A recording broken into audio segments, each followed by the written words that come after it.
Today's reading comes from the Sermon on the Mount, chapter 5.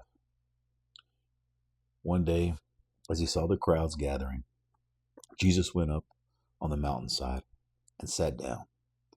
His disciples gathered around him, and he began to teach them. God bless those who are poor and realize their need for him, for the kingdom of heaven is theirs. God blesses those who mourn, for they will be comforted. God blesses those who are humble, for they will inherit the whole earth.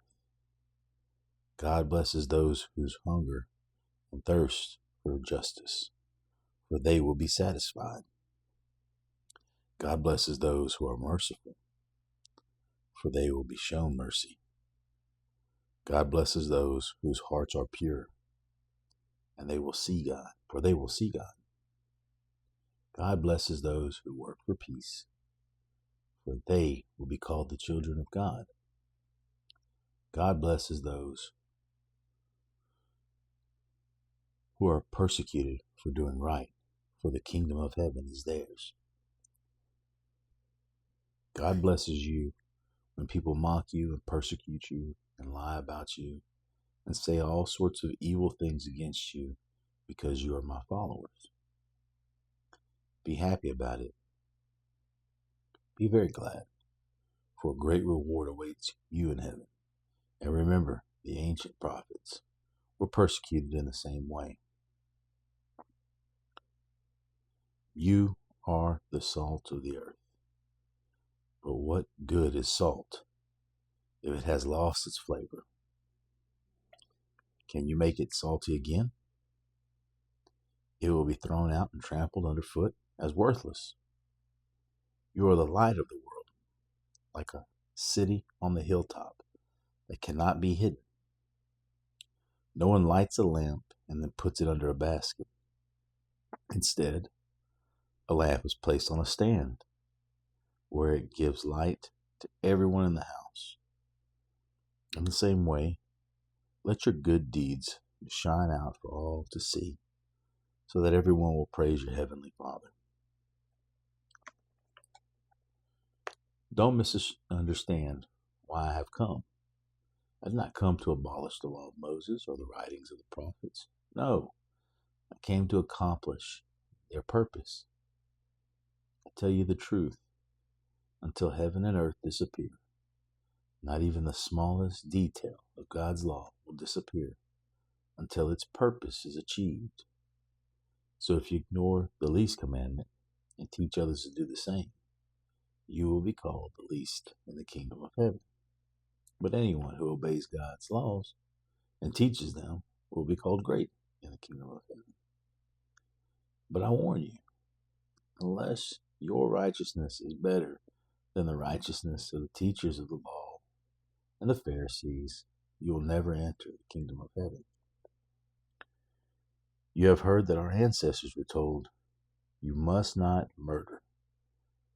If you commit murder, you are subject to judgment.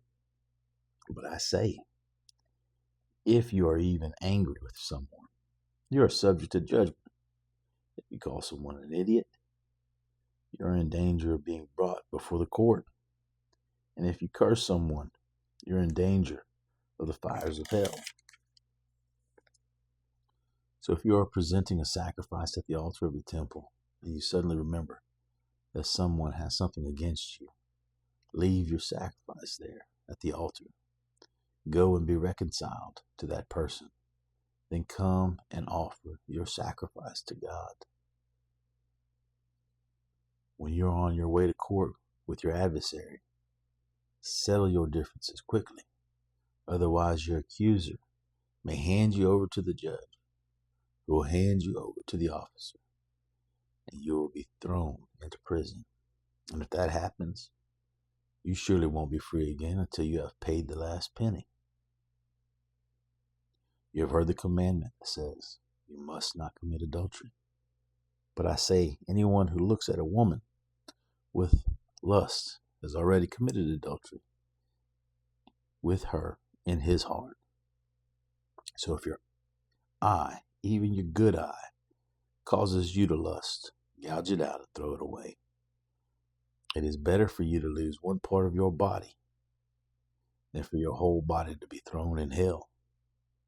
And if your hand, even your stronger hand, causes you to sin, cut it off and throw it away. It is better for you to lose one part of your body than for your whole body to be thrown into hell. You have heard the law that says a man can divorce his wife by merely giving her a written notice of divorce. But I say that a man who divorces his wife, unless she has been unfaithful, causes her to commit adultery. And anyone who marries a divorced woman also commits adultery. You have also heard that our ancestors were told, you must not break your vows. You must carry out the vows you make to the Lord. But I say, do not make any vows. Do not say by heaven, because heaven is God's throne. And do not say by earth, because the earth is his footstool. And do not say by Jerusalem, for Jerusalem is the city of the great king. Do not even say by my head, for you can't turn one hair white or black. Just simply say, yes, I will, or no, I won't. And if anything beyond that is from the evil one. You have heard the law that says the punishment must match the injury, an eye for an eye and a tooth for a tooth. But I say, do not resist an evil person. If someone slaps you on the right cheek, offer the other cheek also. If you are sued in court and your shirt is taken from you, give your coat too. If a soldier demands that you carry his gear for a mile, carry it too. Give to those who ask, and don't turn away from those who want to borrow. You have heard the law that says, love your neighbor and hate your enemy. But I say, love your enemies. Pray for those who persecute you. In that way, you will be acting as true children of your Father in heaven. For he gives sunlight to both the evil and the good, and he sends rain on the just and the unjust alike. If you love only those who love you, what reward is there for that?